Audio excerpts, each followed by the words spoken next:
ikaw ba ay nag-vlog tapos maraming nang discourage sa iyo sa pag-vlog mo?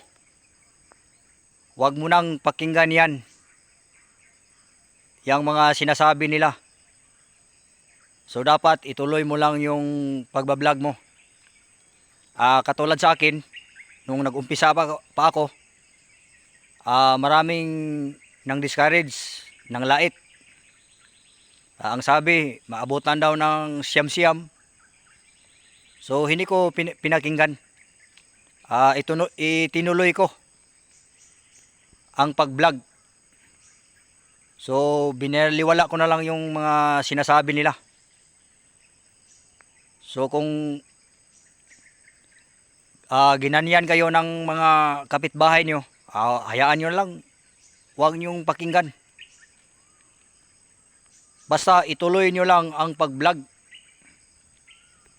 Hayaan nyo na lang yung mga nang discourage sa inyo, nang lait. Di naman aangat yung panglalait nila. Yung panglalait nila sa iyo, mas mabuti pa nag-vlog na lang sila